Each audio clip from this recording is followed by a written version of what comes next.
Para todos ustedes, mi abrazo, mi amistad, mi cariño, como siempre les digo, mi gratitud, mi agradecimiento por permitirnos estar junto a ustedes, recorriendo este camino y esta escuela de la vida en el cual todos los días vamos aprendiendo, descubriendo, evolucionando, creciendo para hacer, no solamente de esta vida, sino de todas las que vienen más adelante, algo que va realmente en avanzada, es decir, que vamos comprendiendo cuál es el propósito de la existencia.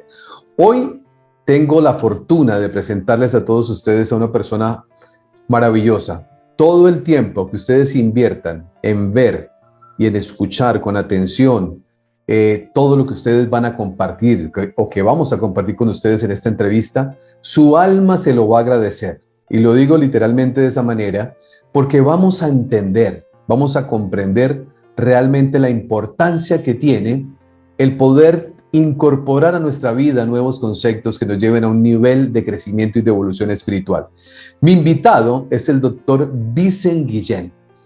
Cuando digo doctor, estoy hablando de una persona de la academia, una persona que se ha formado. Él es un licenciado en ciencias químicas, pero además tiene un doctorado en donde su tesis se basó sobre la terapia genética. Un hombre de una formación profesional maravillosa, es docente en universidades en España, pero es un hombre que ha venido descubriendo cosas muy lindas desde el punto de vista espiritual y filosófico que nos los quiere compartir.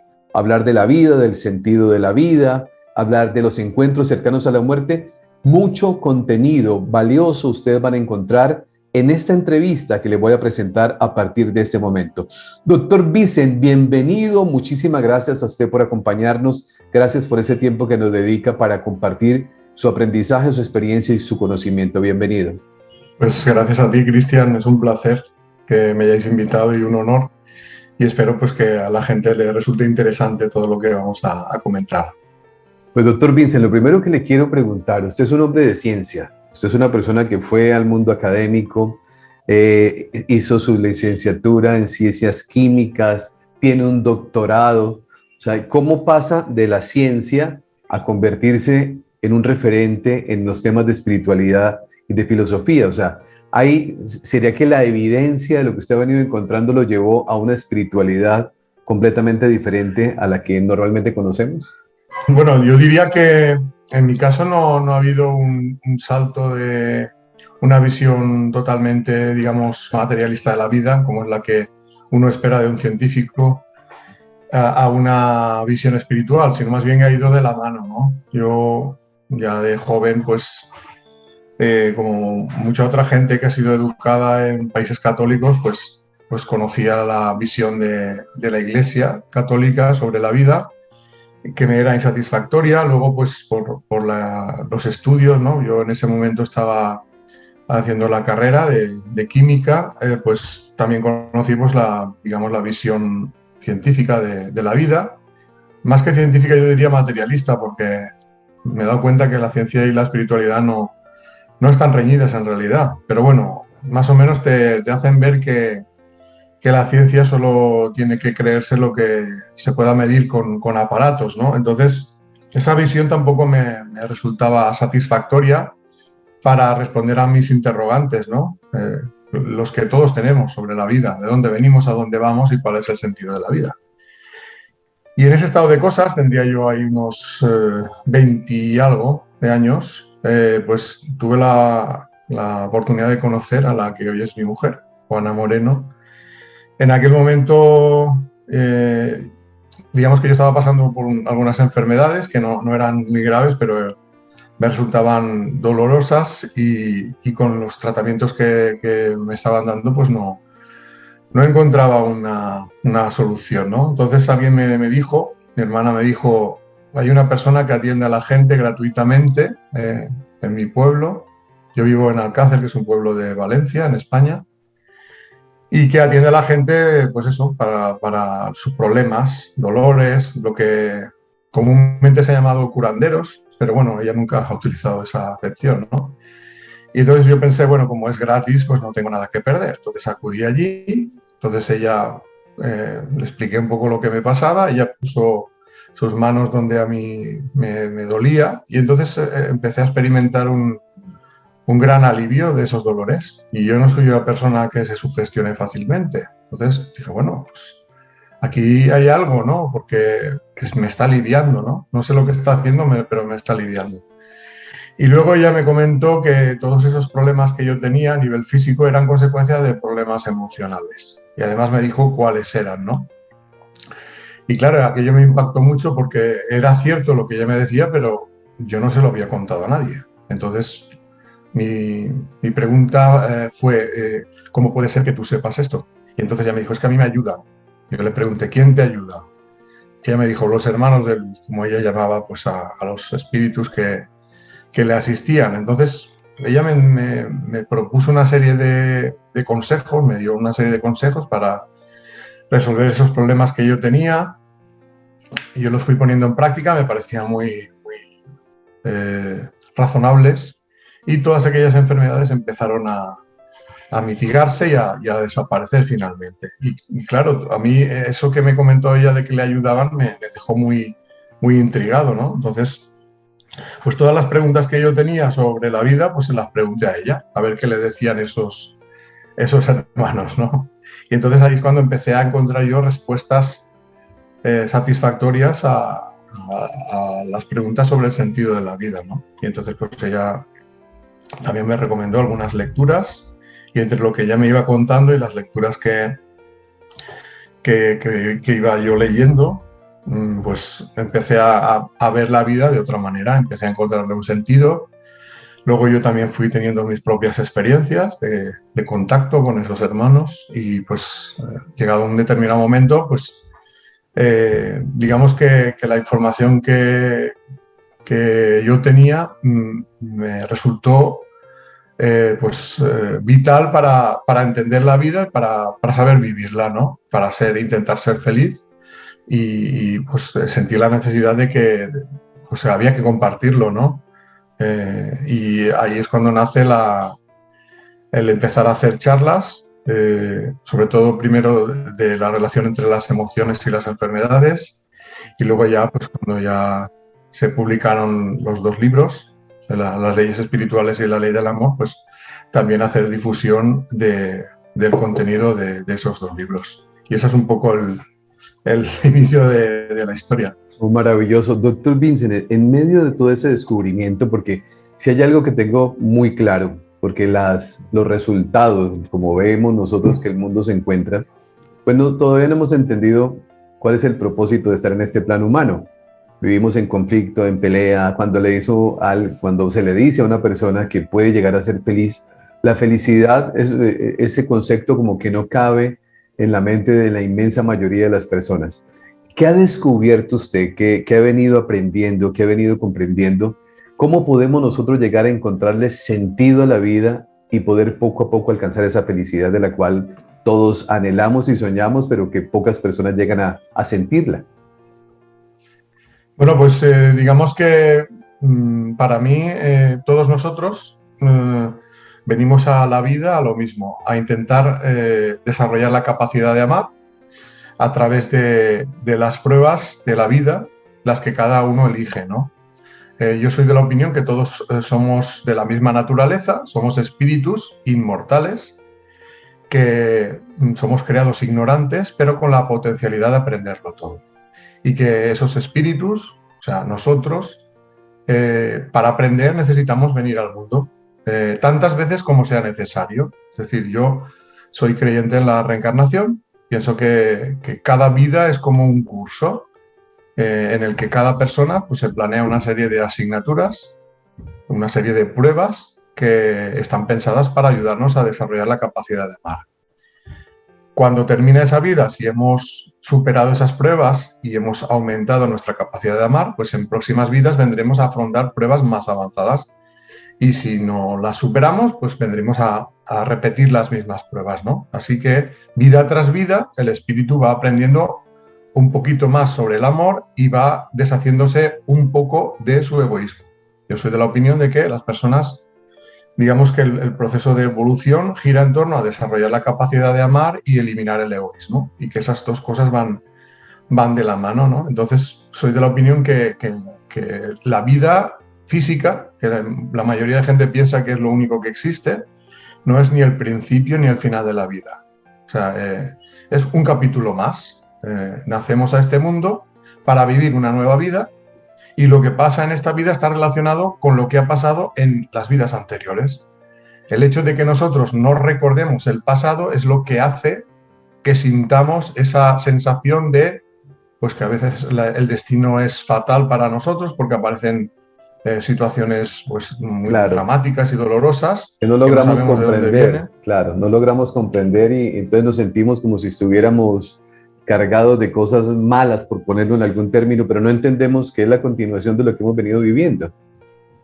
Correcto, sería como por ejemplo, pues si empezamos a ver un episodio de un culebrón, ¿no? De una serie, una telenovela, pues y empezamos a verla en el capítulo 150, ¿no? Pues para poder entender lo que está pasando necesitaríamos haber visto los capítulos anteriores, ¿no? Por lo menos un resumen. Pero si conseguimos ver eso, pues entenderemos que lo que está pasando ahora enlaza perfectamente con el argumento de los capítulos anteriores, ¿no? Pues de la misma manera, el argumento de esta vida no se puede entender exclusivamente solo pensando en lo que pasa en esta vida.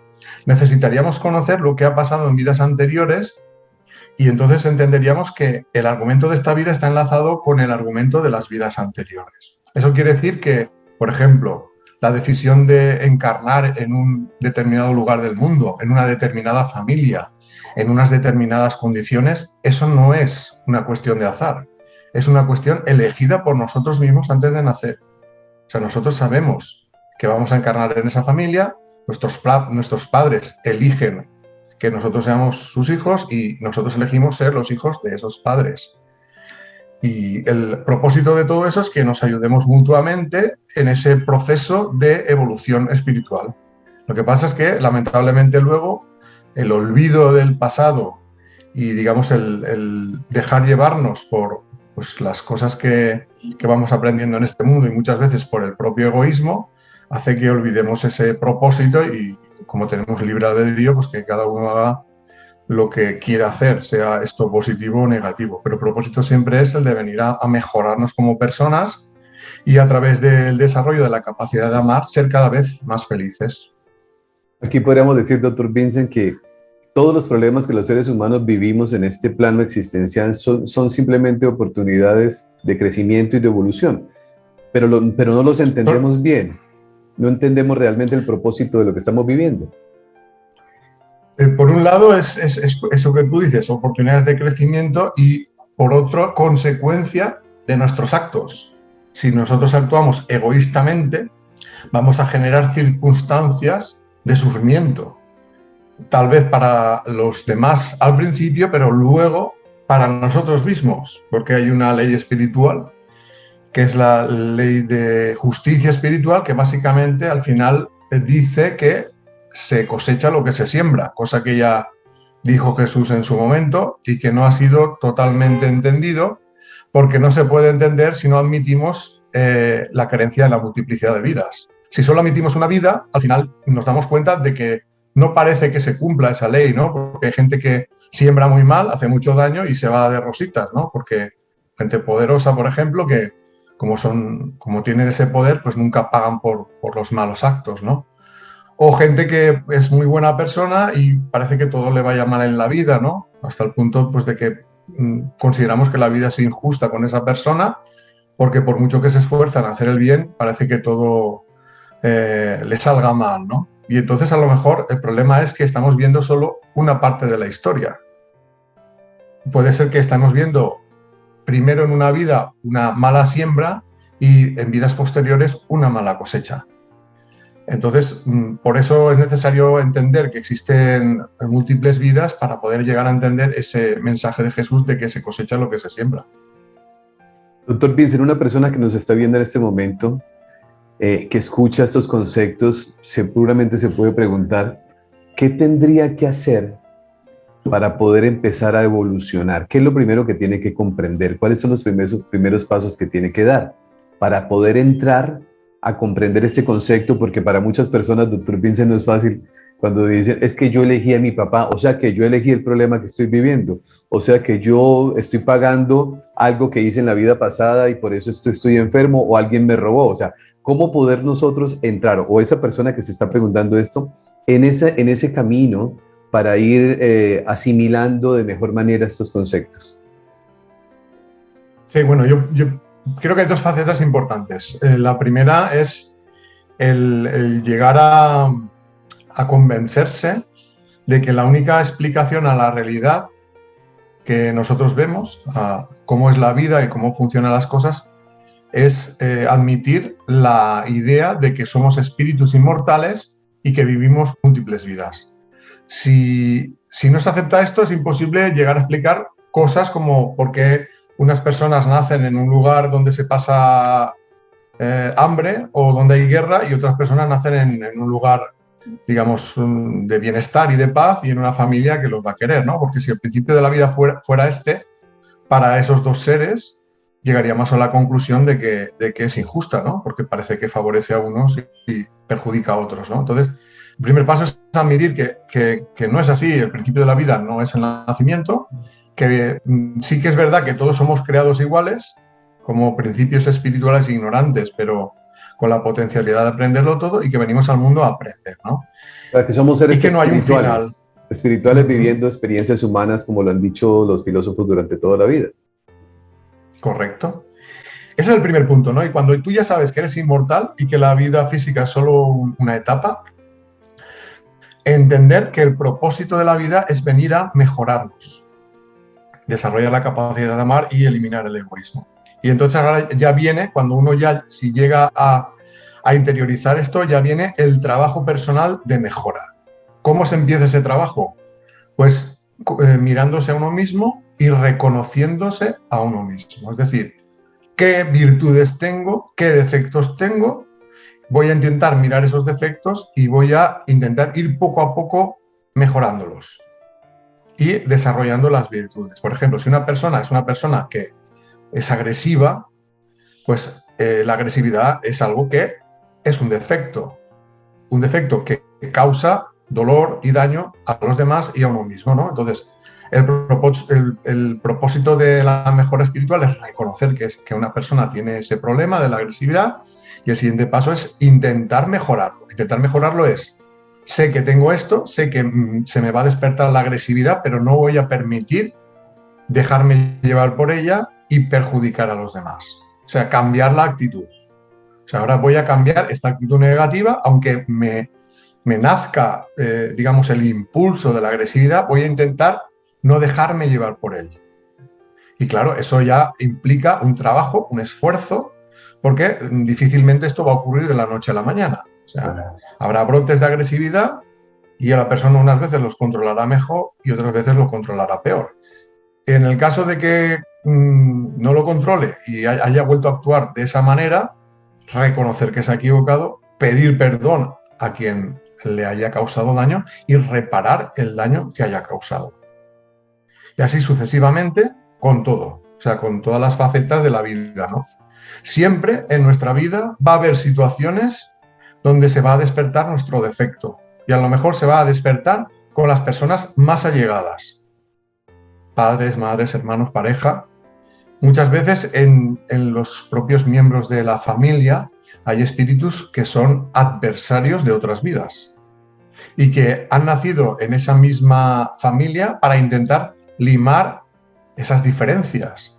Y esa es la razón por la cual hermanos de sangre son totalmente antagónicos en su forma de sentir y de vivir, ¿no? Y la gente no se explica cómo puede ser que dos personas que sean hermanos sean tan rivales, digamos, al mismo tiempo. Tan rivales, ¿no? Sí. Al mismo tiempo también puede darse el caso contrario, que espíritus que son afines encarnen en la misma familia, pues también para ayudarse mutuamente. Se pueden dar múltiples circunstancias, pero la razón de esos antagonismos dentro de las familias muchas veces obedece a el intento de esos espíritus de ir limando esas asperezas, esas diferencias que se arrastran de otras vidas.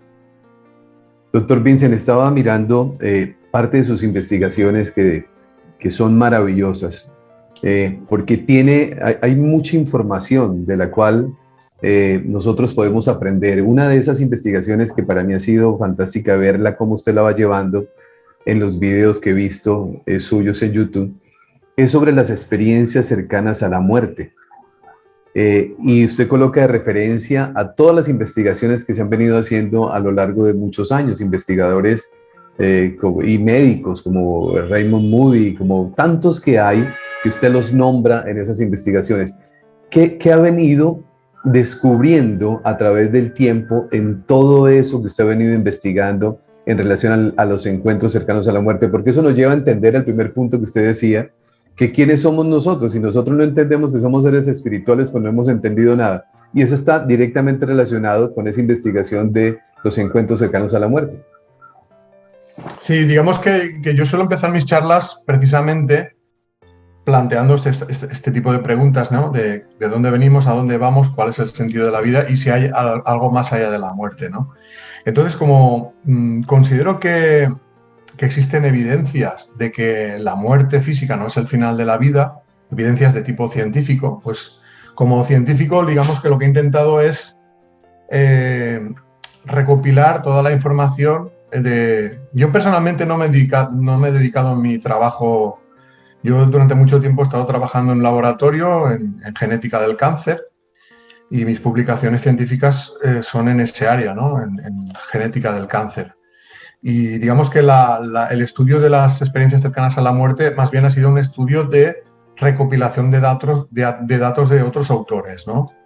Entonces, siendo que hoy en día la gente le da mucha validez a lo que procede de la ciencia, el esfuerzo ha sido recopilar todos los datos publicados a nivel científico sobre la evidencia de que la vida continúa más allá de la muerte. Y una de esas evidencias para mí son las experiencias cercanas a la muerte, ¿no? Experiencias cercanas a la muerte, para que la gente que no está familiarizada con ese concepto, corresponde a las experiencias de personas que han atravesado un episodio de muerte clínica, o sea, que han estado clínicamente muertas, se ha parado el corazón, han dejado de respirar y su cerebro ha dejado de funcionar. Lo normal es que esto sea la muerte definitiva, pero hoy en día, gracias a las técnicas de reanimación que existen, pues ha sido posible revertir algunos de esos casos, ¿no? Por ejemplo, pues cuando una persona tiene un ataque cardíaco, pues el uso de desfibriladores, ¿no? Y ha sido posible reanimarlos, ¿no?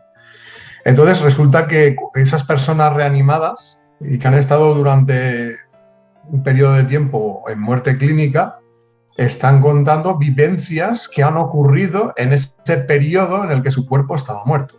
Y resulta que esas evidencias son todas muy parecidas de unas a otras, ¿no? Y hay una serie de etapas comunes que hay científicos que se han dedicado a estudiar y a clasificar, y esas etapas constituyen la experiencia cercana a la muerte. Podríamos decir que la primera etapa sería la salida del cuerpo. O sea, esas personas sienten que se salen del cuerpo como si el cuerpo fuera un vestido, el cual se despojan en ese momento, y que una vez han salido del cuerpo siguen siendo ellos mismos. O sea, siguen pensando, sintiendo y observando todo lo que ocurre a su alrededor. Lógicamente ya no lo hacen a través de los sentidos físicos porque están fuera del cuerpo. No se sabe exactamente cómo ocurre, pero ellos siguen percibiendo la realidad. Y una vez han salido del cuerpo, en estado como para ellos de ingravidez, como si no pesaran nada, pues algunas de esas personas tienen como una especie de viaje a toda velocidad. Algunas lo describen como si fuera a través de un túnel, al final del cual llegan a un lugar que describen como un lugar de mucha luz, de mucha paz, un lugar donde se sienten maravillosamente y del cual no se querrían ir. Y en ese lugar suelen tener un encuentro, bien con seres queridos que ya han fallecido o con seres que ellos describen como sus guías, donde se les dice que todavía no ha llegado su hora y que se tienen que volver al cuerpo. Entonces, cuando súbitamente regresan al cuerpo, y es entonces cuando recuperan las constantes vitales y siguen con su vida, ¿no? Hay personas que, digamos, hacen ese proceso hasta el final. Hay otras personas pues, que salen del cuerpo y a lo mejor no llegan a ese final de la experiencia, pero todas más o menos describen o completamente este proceso o en las primeras etapas. Entonces, claro, esa coincidencia en el tipo de experiencias en todos los lugares del mundo, independientemente de la edad, de la creencia que uno tenga, pues hace pensar pues, que esa experiencia es real y que además no es una cuestión de una o dos personas, sino de aproximadamente el 4% de la población mundial. Es decir, el 4% de la población mundial en algún momento de su vida tendrá una experiencia cercana a la muerte. Eso, sí, no sé cuántos millones somos ahora, pero... No, somos 8.000 millones, estamos hablando de como 320 millones de personas. Pues 320 millones de personas que experimentarán una experiencia de qué se van a encontrar o qué nos vamos a encontrar cuando pasemos al otro plano, ¿no? Entonces, claro, todo esto que muchas veces cuando se plantea la pregunta ¿qué hay más allá de la muerte? Mucha gente, así un poco de forma graciosa, suele decir, bueno, no lo sabemos porque nadie ha vuelto para contarlo. Pues sí, no es cierto. Sí. Han vuelto 320 millones de personas, ¿no? Como tú bien has calculado rápidamente, mentalmente, 320 millones de personas que han visto lo que hay más allá, ¿no? Entonces el tema no es que no haya evidencias, es hasta qué punto le damos valor a esas evidencias. Hay científicos que pensarán que son alucinaciones. Durante mucho tiempo ha sido así.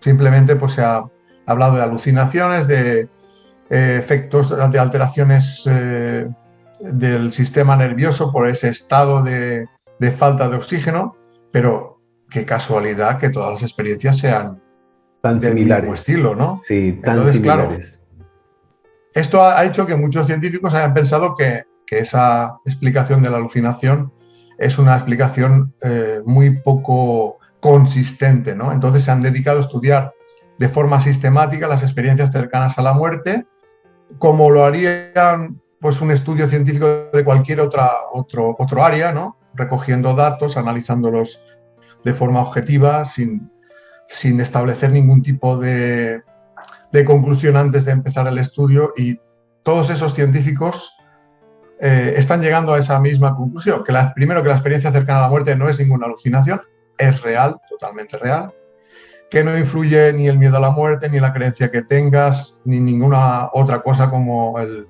tipo de fármacos a los cuales esas personas han sido administrados, pues, y que lo que nos está diciendo la experiencia es que la conciencia sobrevive a la muerte física. Entonces,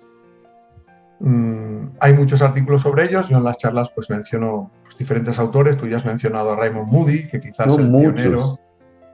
Pero, por ejemplo, Pim Van Lommel, cardiólogo holandés, sí. Peter Fenwick, inglés, Sam Parnia, norteamericano, entre muchos otros. Kubler, ¿no? Yo creo que Elizabeth Kubler-Ross. Sí. Quizá Elizabeth Kubler-Ross podríamos establecerla como estudiosa de otro tipo de experiencias, que son las experiencias del final de la vida o las experiencias de los moribundos. Es decir, las experiencias del final de la vida son otro tipo de testimonios que nos están reafirmando la noción de que realmente la vida continúe más allá de la muerte. ¿Qué son las experiencias del final de la vida? Experiencias de personas que están ya digamos, cerca de la muerte, a veces sin que tengan ningún tipo de enfermedad, otras sí que hay conciencia de que es una enfermedad terminal, que de repente empiezan a ver y conversar con personas que normalmente suelen ser seres queridos que ya han fallecido. O a veces con personas que ellos describen como seres de luz, ¿no? Y entonces en esas conversaciones es como que parece que les están preparando para esa transición que van a hacer hacia el otro plano. Esto es también súper habitual, ¿no? En todo el mundo, este tipo de experiencias, y si no, con que vayas a un centro geriátrico o a hospitales donde fallece mucha gente, el personal de esos centros te encontrarán miles de historias que giran en torno a este tipo de experiencias, ¿no?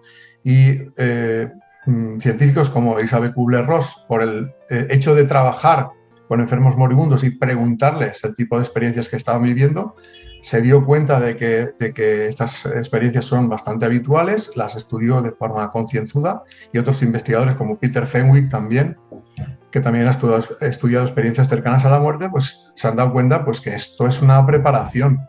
Como de este lado, digamos que al moribundo le ayudamos poco porque tenemos más miedo a la muerte que ellos, pues del otro lado vienen a echarles un cable. Y qué mejor manera de ayudarles que sean las personas que ellos han conocido en vida, que ya están allí, los que vengan a darles la entrada al otro plano, ¿no? Porque esto les va a dar una mayor confianza, ¿no? Entonces, ese es otro ejemplo de testimonio que nos confirma que realmente la muerte no es el final de la vida.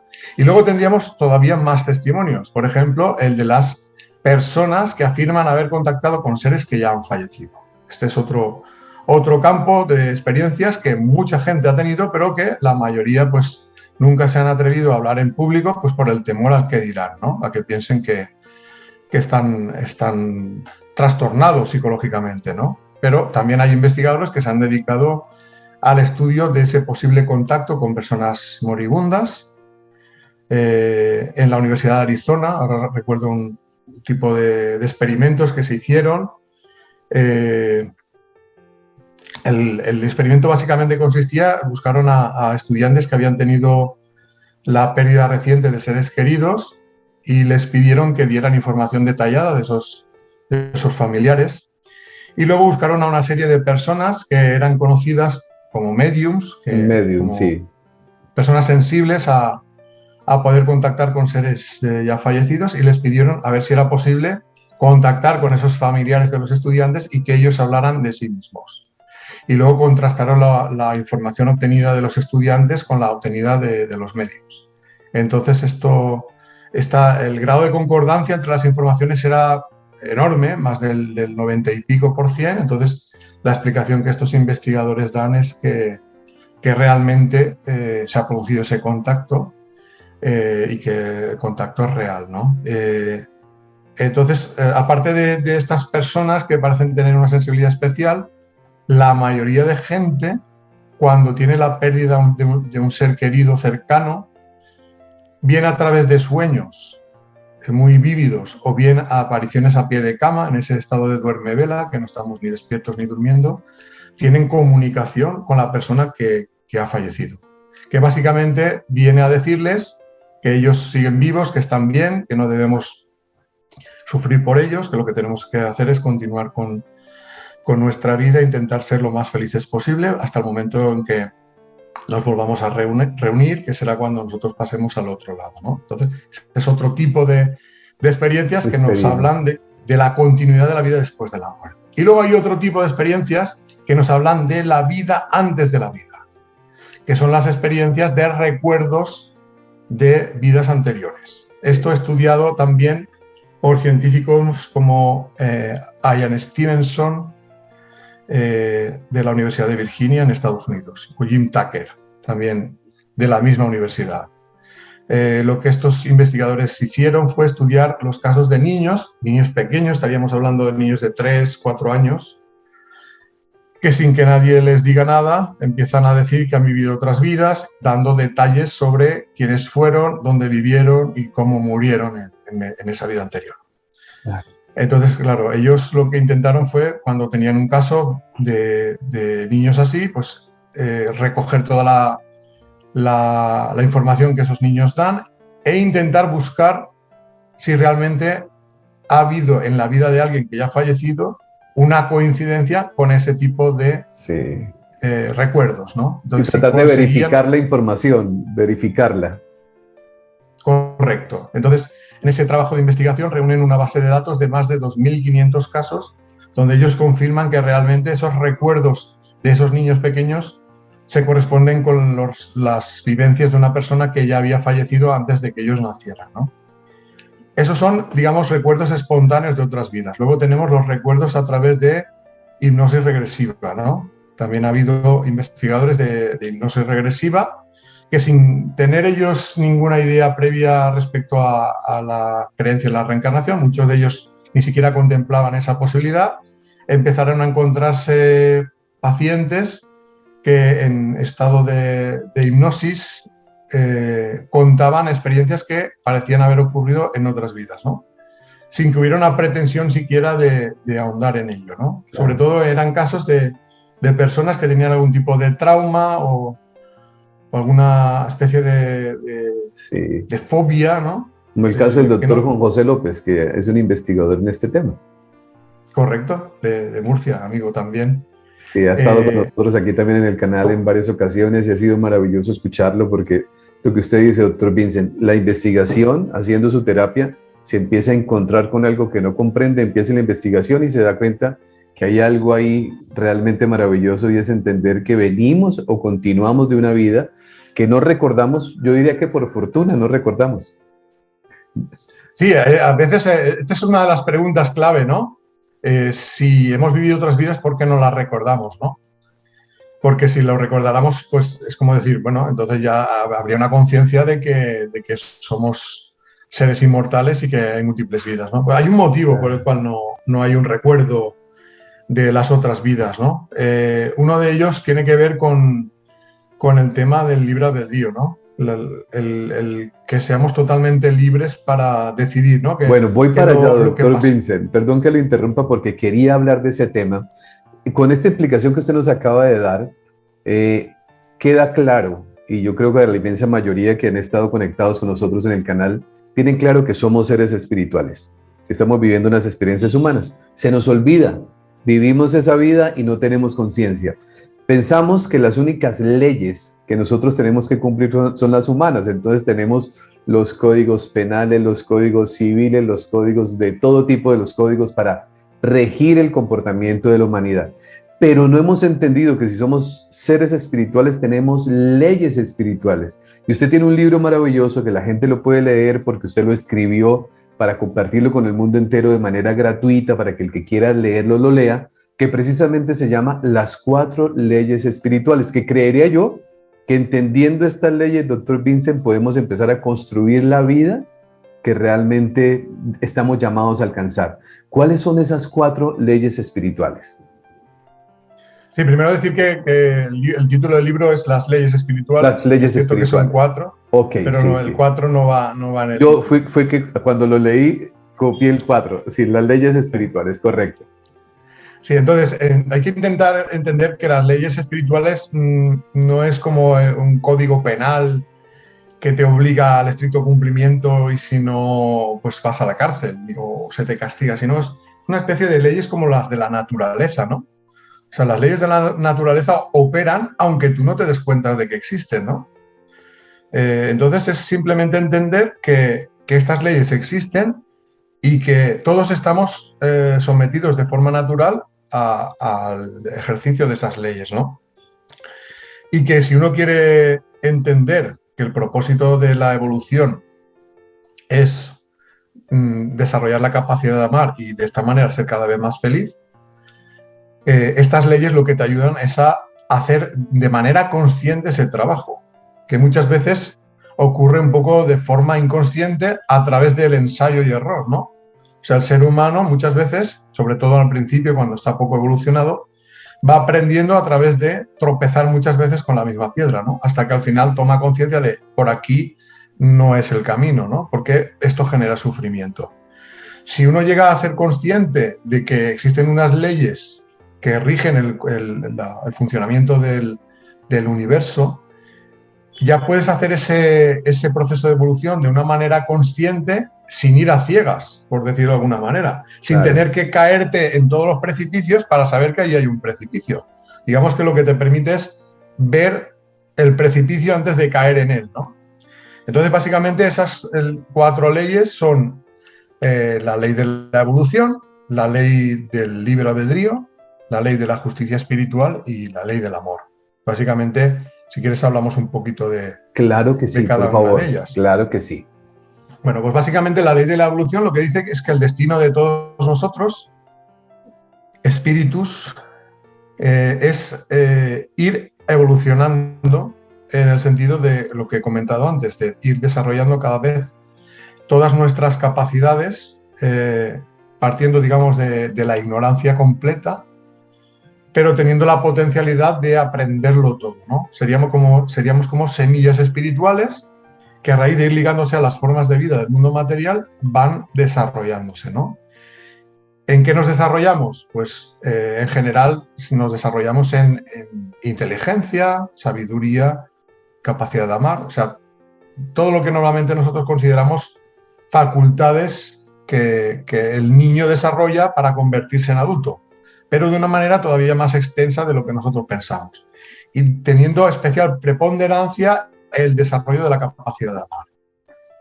Entonces, ese desarrollo de esas potencialidades está pensado para que sea el propio espíritu el que a través de sus decisiones y sus experiencias vaya recorriendo ese camino.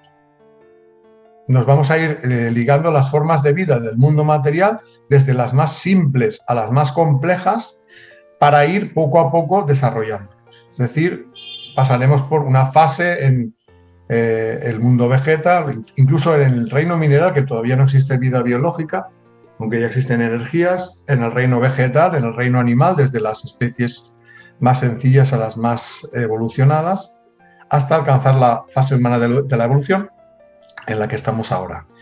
Por encima de la fase humana hay otras más avanzadas, no vamos a hablar de ello, pero el propósito es que ese principio espiritual poco a poco se vaya convirtiendo en un espíritu con conciencia propia, conciencia de su propia existencia y capacidad de amar, cada vez más desarrollada, ¿no? Ahí Entonces, podríamos decir, proceso... doctor Vincent, perdón que le interrumpa, que estamos todos llamados como seres espirituales a vivir las experiencias humanas necesarias que hemos pactado con anterioridad para seguir ese proceso de despertar. Es el grado de libertad que nosotros tenemos a la hora de decidir. Es decir, podríamos decir que la infancia espiritual es la etapa anterior a la humana, ¿no? Donde tenemos, digamos, guías que toman decisiones por nosotros porque todavía nosotros no estamos preparados, ¿no? Entonces, cuando llega la fase humana de evolución, esa capacidad de decisión, como ya el espíritu ya la va adquiriendo progresivamente, ya tiene una cierta independencia, se le va transfiriendo al espíritu. Y es el espíritu el que ya va tomando decisiones por sí mismo. Siempre, lógicamente, aconsejado por sus guías, pero ya con el mayor grado de independencia que pueda tener, dada su capacidad, ¿no? Entonces, en la fase humana de evolución, el espíritu ya tiene que tomar decisiones respecto a qué pruebas va a enfrentar en la vida, cómo van a ser esas pruebas. También tendrá que enfrentarse a la reparación del daño que ha hecho en otras vidas, si es que lo ha hecho. Y todo eso es lo que va a conformar el proyecto de cada una de las vidas que vivimos, ¿no? Las necesidades evolutivas y el deseo de reparar el daño y el deseo de mejorar en la capacidad de amar. Doctor Vincent, perdón que lo interrumpa de nuevo, qué pena, pero me gusta ir ampliando el concepto. Sí. Cuando usted dice algo que es muy importante, nosotros tal vez en esta experiencia humana estemos reparando. ¿Cómo se repara? ¿De qué manera se repara lo que nosotros, como para poder ir entendiendo por qué me pasa lo que me pasa, por qué me suceden ciertas cosas? ¿Cómo es esa reparación? ¿De qué manera pues se vamos a poner un ejemplo para que sea más entendible, ¿no? Imaginemos que en una vida anterior un espíritu nació en una familia que era esclavista, o sea, tenían propiedades y tenían esclavos, ¿no? Y ese espíritu, en ese estado de cosas, pues con esos esclavos, pues los maltrató. Primero, tenía esclavos, el hecho de tener esclavos ya es una situación de egoísmo y de vulneración de conciencia, claro. Falta de conciencia, porque lo justo directamente hubiera sido: yo no quiero tener esclavos porque nadie merece pasar la esclavitud, ¿no? Claro. Pero bueno, imaginemos que fue educado así, llega a la etapa adulta, continúa con ese sistema esclavista y pues sigue abusando de esos esclavos, ¿no? A los cuales genera sufrimiento. Imaginemos que se acaba esa vida, esa persona no ha hecho ningún propósito de enmienda de esas actitudes. Cuando pasa al plano espiritual, lo primero que va a pasar es que se le va a dar a ver esa vida, pero ya no desde su punto de vista, sino desde el sentimiento y el sufrimiento de aquellos que han sido afectados por sus decisiones. Okay. Y es entonces cuando el espíritu empieza a tomar conciencia del sufrimiento que ha causado. Podía haberlo hecho antes, pero no ha querido. En ese momento ya es ineludible, por la ley de causa-efecto, que perciba el daño que ha causado. Puede ser que, a pesar de eso, ese espíritu pues siga sin ningún propósito de enmienda. Entonces seguirá en el plano espiritual, en el astral inferior, que sería un lugar donde se reúnen los espíritus de ese nivel evolutivo, pues seguirá sufriendo y percibiendo todo ese daño que ha causado. Llega un momento en que el espíritu se cansa de sufrir, toma conciencia del daño que ha causado y desea cambiar. Es en ese momento, cuando hay un deseo firme de reconocer el error y desear cambiar, cuando recibirá la asistencia de los espíritus guías, que le trasladarán, digamos, a otro lugar donde dejará de padecer tanto y donde se le dará la oportunidad de empezar a reparar el daño que ha causado. Eso puede ser, por ejemplo, viviendo en una nueva vida, una nueva encarnación. Bueno, primero puede ser que tenga que asistir a otros espíritus sufrientes del plano espiritual, digamos que un poco hacer trabajos a la comunidad, ¿no? Por decirlo de alguna manera, sí. Donde demuestre que realmente tiene una voluntad firme de ayudar al que lo necesita. Luego habrá una preparación de una nueva encarnación donde él vendrá a experimentar un sufrimiento semejante al que él ha causado. Que podría ser, por ejemplo, nacer, imaginemos que han pasado ya unos siglos, pues nacer y ha desaparecido la esclavitud formal, pero puede venir a pasar por una situación de esclavitud económica, ¿no? Y nace en medio de la pobreza, digamos, en un barrio de mucha miseria y en una familia muy humilde, en donde va a vivir una situación de sufrimiento semejante a la que sufrieron los esclavos que él tenía, ¿no? Y entonces va a sufrir abusos de todo tipo semejantes a los que él pasó, ¿no?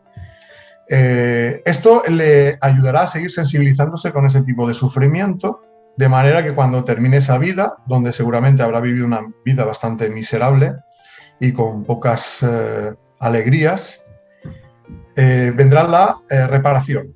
Esta es la concienciación, la sensibilización y luego la reparación. La reparación puede ser una vida posterior donde materialmente ya tenga una vida mejor, donde esa persona se dedique a ayudar activamente a las personas con grandes necesidades. E incluso puede ser que sus propios hijos, en su propia familia, sean aquellos esclavos a los que maltrató. Y de esta manera, contribuyendo a su educación, con su trabajo y su esfuerzo, a darles una mejor vida a esos hijos esclavos de las vidas pasadas, que empezará a reparar el daño que les hizo. Y de esta manera, si ese espíritu pone su voluntad y su empeño, en cuestión de pocas vidas, puede llegar a cambiar y a reparar el daño que ha ido haciendo. El daño se tiene que reparar completamente, sí. Pero siempre y cuando uno lo decida. Quiero decir, no es verdad que hasta que no lo reparas no evolucionas, pero el cuándo ocurre eso lo decides tú. Es decir, no se puede forzar al espíritu a que repare algo que no quiere reparar. Claro. Pero si no lo hace, no evoluciona, se queda estancado. Claro. Le quería decir, doctor Vincent, que qué importante es, cuando nosotros estamos viviendo las experiencias que estamos viviendo, comprender lo que usted nos está explicando. Porque no es lo mismo cuando una persona vive en estado de victimismo a cuando una persona tiene una conciencia espiritual que dice, lo que estoy viviendo hace parte de mi evolución, de mi sanación y de mi crecimiento, y por más de que no me guste y por más de que me parezca difícil, lo recibo a bien, amo lo que estoy viviendo y esa relación con la experiencia cambia y la vida cambia. Cierto, cierto.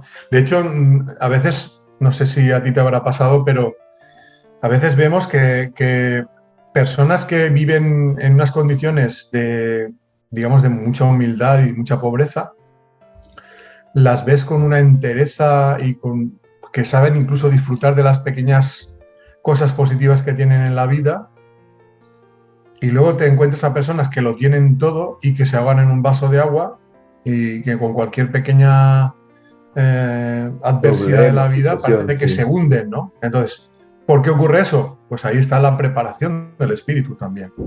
El espíritu nunca va a afrontar una prueba que no pueda superar. Porque si tú enfrentas a un espíritu una prueba que no es capaz de superar, lo estás condenando al fracaso, ¿no? Sería como colocar a un niño que está en una escuela de primaria, un nivel de escuela de primaria, en la universidad directamente. Pues seguro que no podría superar un curso de la universidad porque es demasiado pequeño, ¿no? Eso no ocurre tampoco en el mundo espiritual, ¿no? O sea, cada espíritu se va a enfrentar a las pruebas que está preparado para superar. Sí que es cierto que hay veces que el espíritu se envalentona y quiere afrontar pruebas difíciles porque está deseoso de evolucionar y está cansado de estancarse evolutivamente y a veces se pone pruebas un poco duras.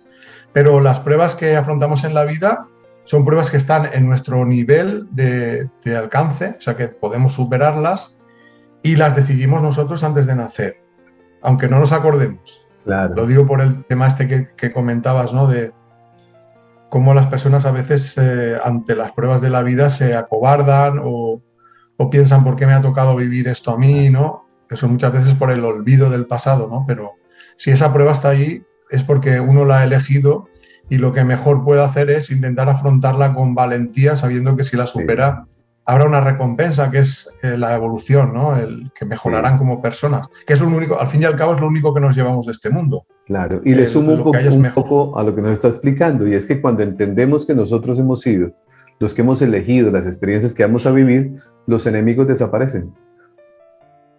Correcto, y también hay que entender que los enemigos son espíritus hermanos como nosotros, aunque no nos Claro, llevemos bien con ellos, ¿no?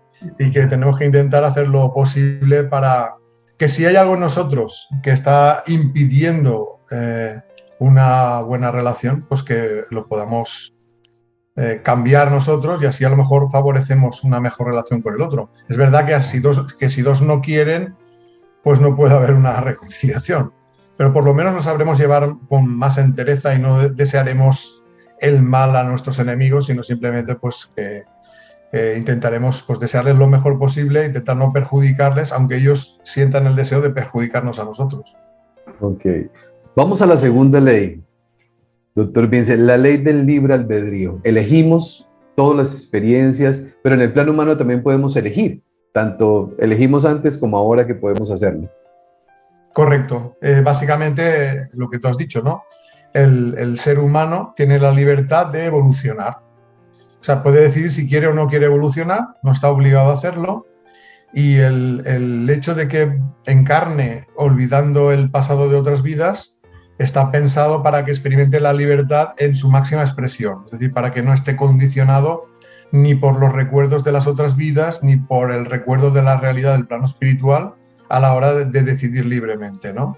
Es como una especie de lo que pasa cuando una persona ha cometido un delito, pero quiere colaborar con la justicia claro, eso implica delatar a sus antiguos compañeros, ¿no? Y entonces, pues para evitar que le ajusten las cuentas, pues le dan una nueva identidad en otro lugar, ¿no? La ley de protección de testigos, que sale mucho en las películas norteamericanas. Entonces te dan una nueva identidad en otro lugar, nadie te conoce, puedes rehacer tu vida, ¿no? Pues esto es algo así, ¿no? O sea, el olvido del pasado, de quién has sido, de lo que has hecho en otras vidas, el nacer en otra vida donde nadie, ni siquiera tú mismo, sabe lo que pasó en la vida anterior, te da una oportunidad de empezar de nuevo, ¿no? Y de esta manera empezar a reconstruir tu camino evolutivo si ha sido un camino equivocado hasta ese momento, ¿no? Bueno, pues cuando el espíritu se da cuenta de o quiere hacer ese cambio hacia lo positivo, ¿no? Hacia el querer mejorarse, si ha llevado un camino equivocado, digamos, movido por el egoísmo, pues esa nueva vida en unas nuevas condiciones, donde nada de tu pasado está ahí para obstaculizarte, pues te permite mayor libertad a la hora de enmendar tu camino, ¿no? Pero sí que es cierto, y luego hablaremos con el tema de la tercera ley, la ley de la justicia espiritual, que es verdad que todo lo que haces tiene una repercusión, ¿no? Claro. O sea, en cierta manera, cuando tú naces a esta vida, aunque no recuerdes el pasado, todo lo que ha pasado sí que va a tener una repercusión en el tipo de pruebas que vas a enfrentar y también en el tipo de relaciones que vas a tener, ¿no? O sea, tus nuevos familiares, las personas que vas a conocer en esa vida, aunque pueda haber casos de personas que sean, digamos, nuevas en tu vida, muchos de ellos van a ser espíritus que ya han compartido vidas contigo en vidas anteriores. Sobre todo, digamos que lo que determina cuáles van a ser los acompañantes en esa nueva vida son los lazos de amor y los lazos de odio, por decirlo de alguna manera, o las cadenas del odio, ¿no? Hay una frase que dice que el amor une y el odio imanta. Es decir, que cuando los espíritus se quieren, lógicamente eso, digamos, afianza unos lazos de hermandad, ¿no? Y de querer estar juntos para seguir disfrutando de esos sentimientos. Pero cuando los espíritus son adversarios, la ley de la evolución y la ley de la justicia espiritual, que lo que pretende es que todos los espíritus vayamos siendo cada vez hermanos, cuando hay espíritus que se generan daño entre ellos, digamos que eso te vincula kármicamente con esos espíritus, de manera que en las próximas vidas vienes a tener relaciones con ellos con el propósito de pues todas esas agresiones, afrentas, deudas espirituales puedan ser saldadas completamente, ¿no? Entonces esta es una de las razones por las cuales en lo que comentábamos al principio, que en las familias se pueden reunir pues auténticos enemigos espirituales de otras vidas, ¿no? Y esa mala relación obedece a esa animadversión entre esos espíritus, que ellos no saben de dónde viene, es decir, no recuerdan por qué la tienen, pero aparece como un instinto innato, ¿no? Claro. Es que me cae mal, pero no sé por qué. Y se da muy frecuente, doctor Vincent, muy frecuente en las familias que los hermanos dicen, con este yo no me la puedo llevar, y resulta que no se ha dado cuenta que es un maestro maravilloso, que mutuamente eligieron ayudarse en su evolución espiritual. Correcto, así es.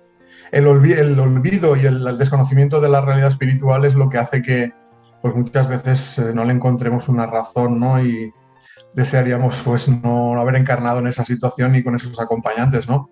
Pero es que eso se ha elegido antes de nacer, ¿no?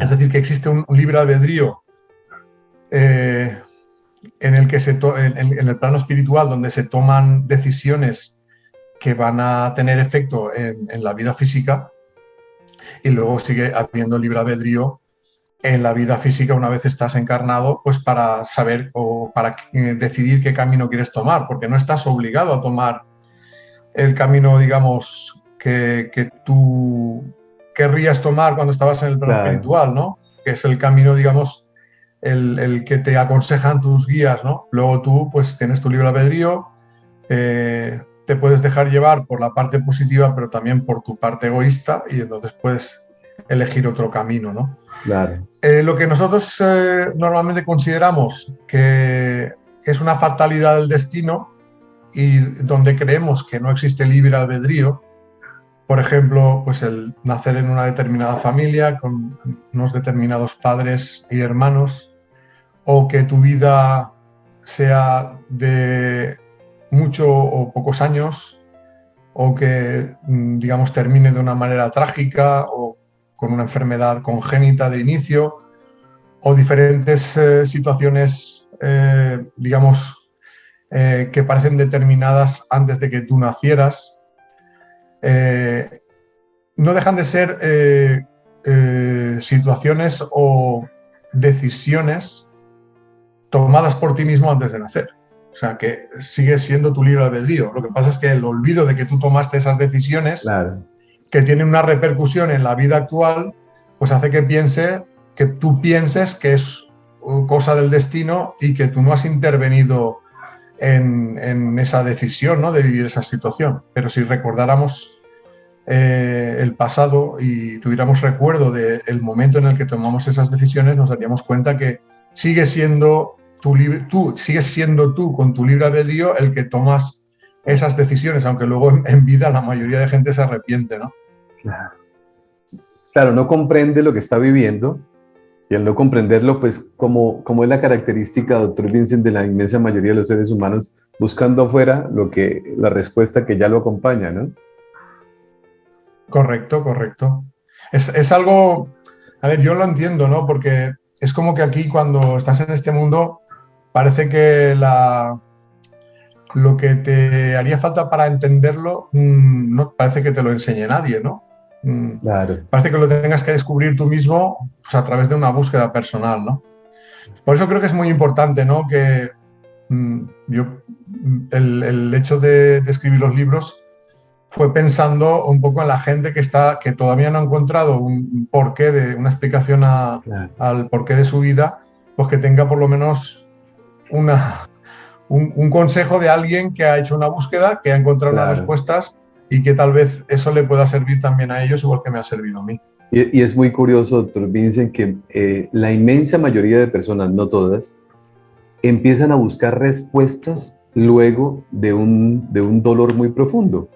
Antes de eso, o de verme enfrentado ante una situación donde creo que voy a morir, o donde creo que mi hijo, mi padre o cualquier persona cercana va a morir. Entonces, ese dolor nos lleva a nosotros a despertar, no en todos los casos. Hay personas que permanecen exactamente igual y al contrario, se victimizan más, pero termina también el dolor siendo un maestro en ese momento que nos lleva a nosotros a aprender. Totalmente de acuerdo.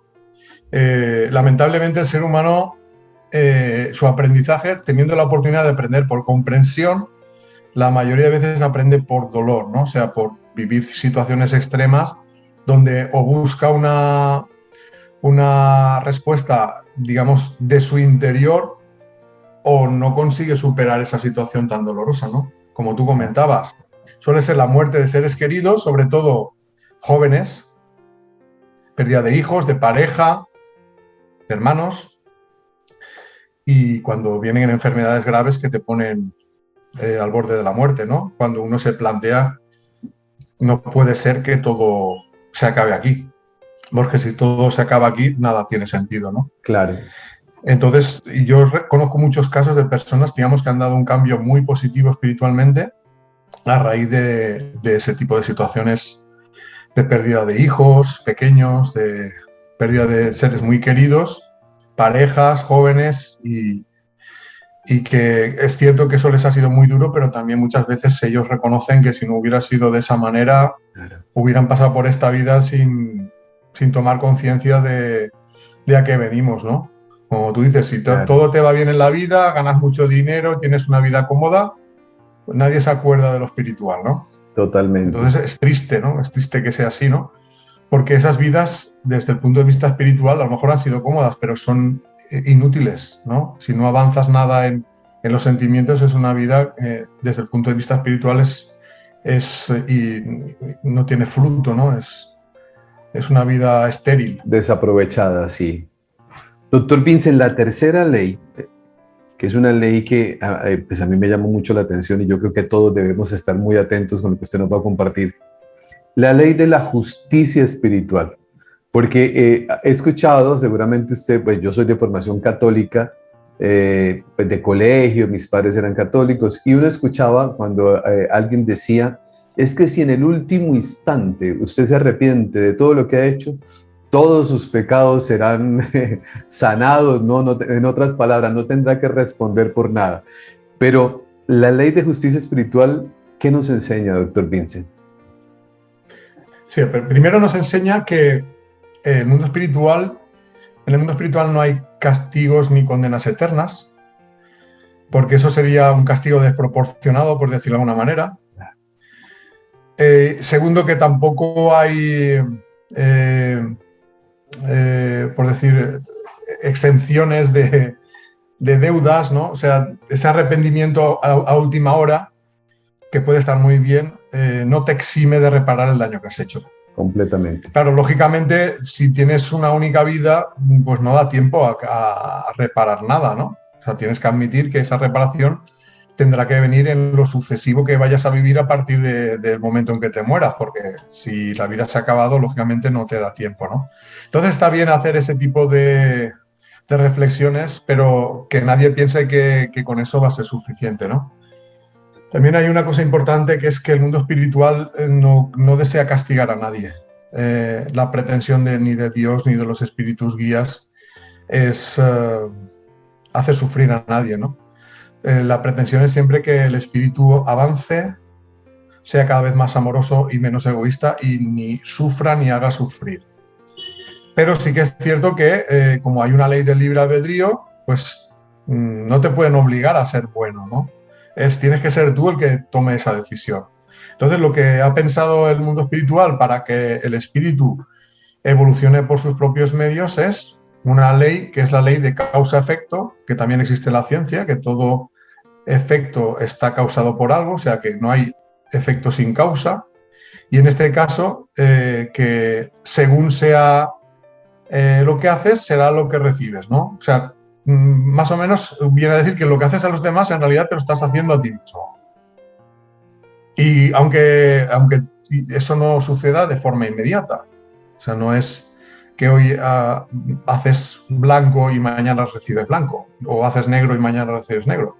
Eso puede tardar tiempo en que ocurra, ¿no? Sobre todo suele esperar a que el espíritu quiera hacer frente a la reparación del daño que ha hecho, en el caso de que sea algo negativo, ¿no?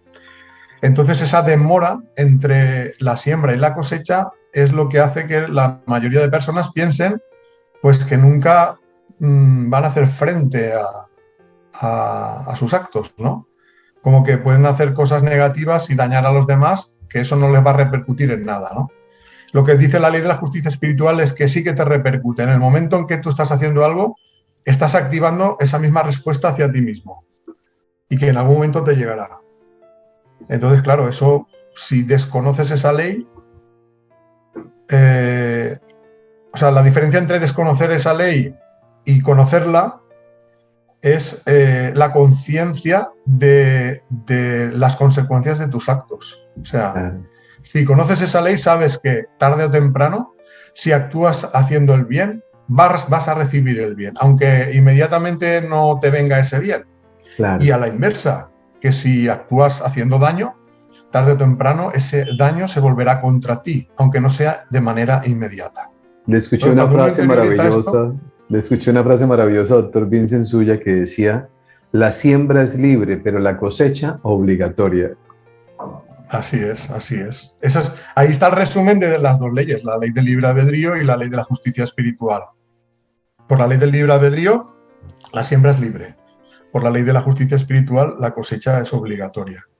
Entonces, si uno toma conciencia de que esto es así, está atento todos los días de su vida a ver cómo se comporta, ¿no? A ver, aunque sea de forma egoísta, uno ya empieza a darse cuenta de que si yo quiero algo bueno para mí, tendré que hacer el bien. Y si hago el mal, estoy sembrando el mal para mí mismo, ¿no? Entonces, hasta incluso actuando egoístamente, uno se tiene que dar cuenta que hacer daño pasa factura, ¿no? Claro.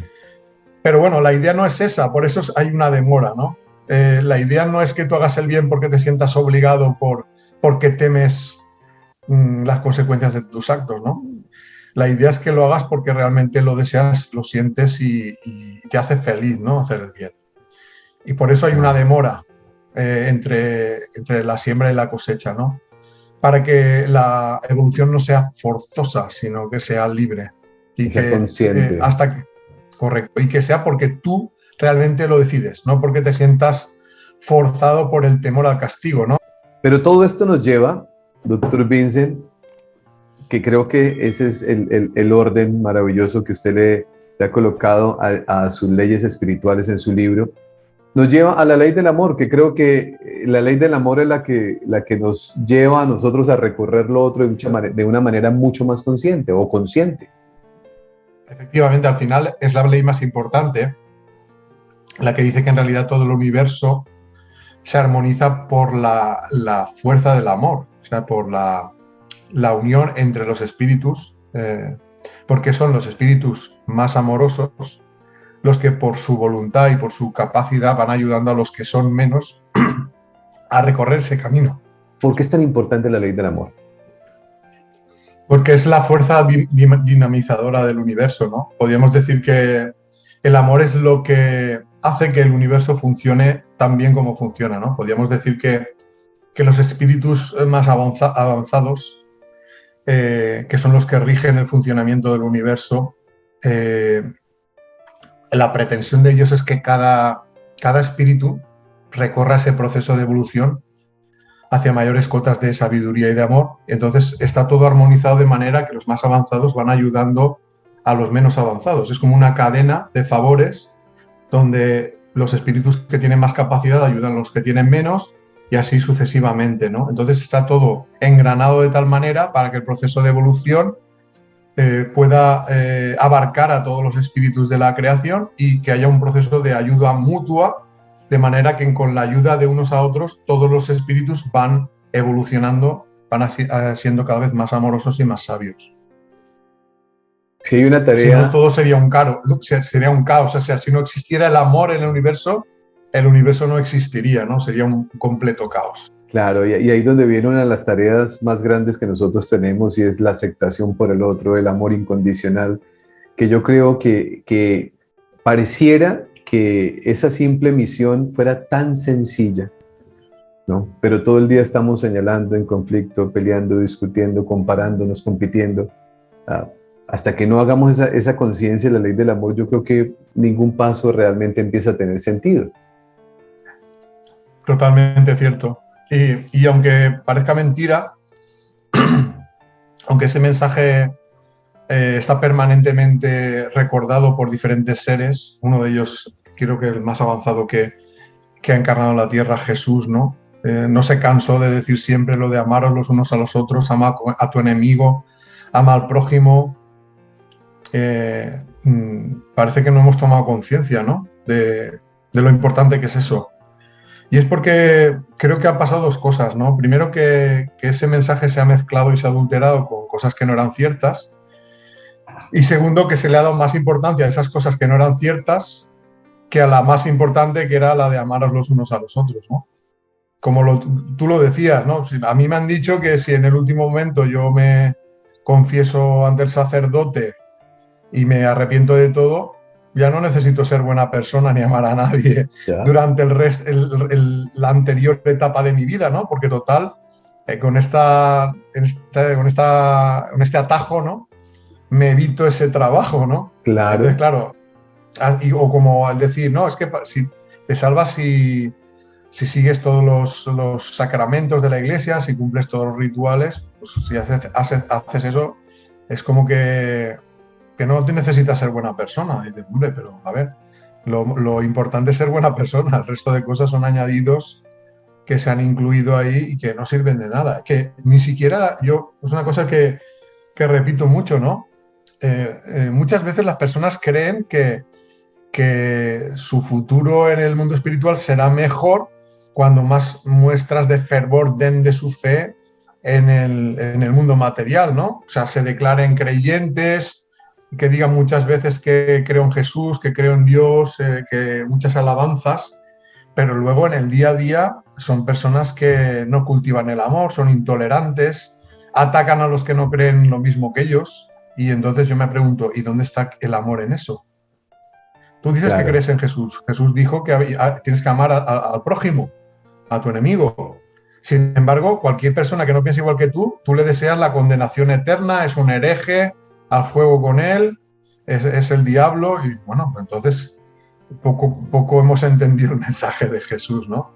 Claro. Entonces yo creo que el amor se demuestra en el día a día, ¿no? Y aunque yo he conocido a personas que dicen ser ateas, pero que se preocupan mucho de tratar bien a los demás, de ser amorosos, de cuidar a la gente, y por otro lado me he encontrado personas que dicen que creen que son déspotas, que son maleducadas, que humillan, que castigan, Entonces, claro, aquí lo que hay que entender es que lo importante no es lo que dices, sino lo que haces. Y por lo que tendrás que responder en el plano espiritual es por lo que haces, ¿no? Claro. Entonces yo creo que la clave es el comportamiento en el día a día, ¿no? Intentar no herir a los demás, no ser injustos, intentar facilitarle la vida a las personas a las que queremos. Esto no quiere decir que tenemos que complacer en todos los deseos a nuestros seres queridos, porque Claro. eso también puede repercutir en que se hagan, digamos, cómodos, ¿no? Le agradezco mucho el haber aceptado la invitación. Me siento muy contento de todo lo que hemos compartido, de lo que usted ha compartido, de lo que hemos aprendido. Y estoy seguro que tendremos un segundo encuentro porque hay muchas cosas por seguirle aprendiendo. Ese deseo y esa voluntad suya de querer construir una mejor sociedad, pues está demostrada en todas sus conferencias, en sus libros que son de acceso gratuito para las personas. O sea, hay muchas maneras y muchas formas en las cuales usted demuestra su deseo de querer contribuir a toda la humanidad. Muchísimas gracias por haber aceptado la invitación. Dios le bendiga. Gracias por ese tiempo y gracias por todo lo que viene haciendo. Bueno, pues para mí ha sido un placer, Cristian, y espero que pues eso pronto nos volvamos a reunir. Y ya para acabar, simplemente me gustaría recordar para la gente que quiera leer mis libros, como hemos comentado, pues se pueden descargar gratis en internet, pueden entrar a mi canal, Las Leyes Espirituales, bueno, mi página web, lasleyesespirituales.blogspot.com, y eso les llevará a descargar mis libros, ver el canal de YouTube, donde podrán ver las charlas que has comentado, y también podrán ver una película que hemos hecho hace unos años, se llama El Profeta del Desierto. Es una versión sobre la vida de Juan el Bautista, digamos, alineada con el contenido de mis libros. Esta película pues, se ha hecho gracias a la participación de mucha gente de forma desinteresada, no es una película comercial. De hecho, la idea siempre fue que la pudiera ver todo el mundo de forma gratuita. Y pues ahora de momento ya hay, entre la versión en español y en portugués, 2 millones y pico de personas que han visto la película. Pues ya pues invitarle a la gente que nos escucha a través de tu canal, pues que si quieren verla, la pueden encontrar en YouTube, El Profeta del Desierto, y espero que la disfruten. No, y yo invito a todos, le voy a dejar a todos la información para que puedan llegar fácilmente a toda esa información y a todo ese conocimiento que usted nos comparte. Muchísimas gracias, muchas bendiciones para usted, un abrazo especial para su familia. Gracias por su tiempo y a todas las personas que nos acompañaron, un abrazo muy especial. Recuerden siempre, hagan de cada día de su vida el mejor día de sus vidas. Un abrazo para todos.